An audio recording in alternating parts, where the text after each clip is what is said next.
everybody, this is Judy at Judy in the Kitchen. This is part 2 on my videos on roasting butternut squash, a comparison of different methods and without oil. And you can see my squash behind me here that's already been roasted in the first video, and I have one more butternut squash that I need to roast, and we're going to put it in a glass pan with no oil whatsoever and no parchment paper and just see how it turns out.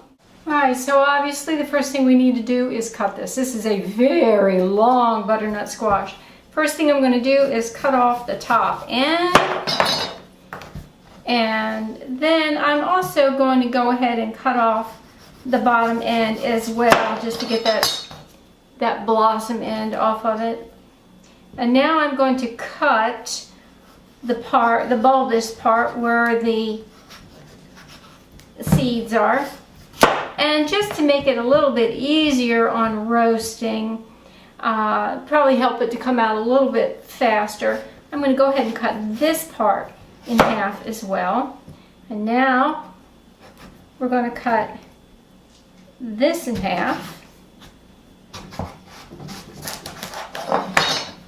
That wasn't too hard. Now we're cutting this one in half.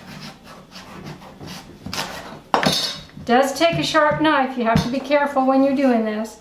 And now we want to cut this in half and remove those seeds. And interestingly, I already see some juices oozing out from where it was cut. So this is a good sign to me, meaning that, hey, maybe it will not stick, even without the parchment paper. I am not using any non-stick cooking spray, no oil, no butter. This is a freshly washed pan because I just used it in my prior video, and dry. Let me finish removing these seeds and then I'll show you where I'm going from there. My oven is preheated to 375 degrees Fahrenheit. This is a glass pan with nothing on it. It is clean and dry, no cooking spray or anything. These have been freshly cut, and I can see some moisture leaching out of this. So I'm going to take that as being a very good sign that these should cook really well. Let's see if I can line this up in some nice way here. That's how they came out of the squash. So I think I'll do that again this way. There we go. That's basically how it came out of the squash. And I'm going to allow these to roast just like this with nothing on them at 375 degrees Fahrenheit. I will let you know when they are fork tender and how long it took and if they stuck.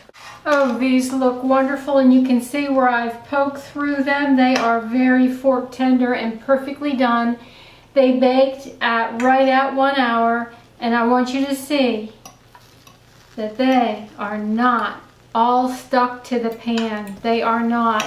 Now what I did do, which I found to be very important, they finished baking in 1 hour, but 30 minutes into it, I went in and I checked them, and I found that they were wanting to stick just a little bit, just getting started to. So I took a fork and just moved them around a little bit just to kind of loosen them up, and that's all it took, just one time of moving them, and they did not stick thereafter. Oh look, we even have a little caramelization down there.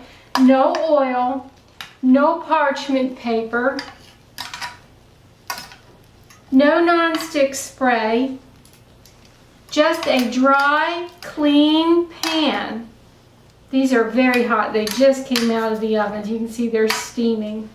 But I'm excited to discover this, and I hope that you will give it a try for cooking butternut squash. Now this is cooking it in pretty much in the whole form. If you wanted cubes, that's another story. We'd have to try something a little different, perhaps. But I gouged that. So there we go. They look wonderful, and they're very hot, so I'm not going to touch them beyond that. There is a little bit of juice in the pan, so they do release some juice. Now, I don't know if you can see it or not, but you can see that it's moist down there. I did not add any water to this. So to me, out of my experiments with 3 different ways of cooking butternut squash, this to me was the absolute winner. It took no aluminum foil, it took no parchment paper, it took no nonstick spray, no oil, no butter, no coconut oil, nothing. Just a clean, dry glass pan and the squash cut up with the skin still on and the cut side down. There we go, experiment is concluded. I'm happy with the results. I found a new way to cook butternut squash and I hope it helps you out as well. This is Judy at Judy in the Kitchen. Have a wonderful day.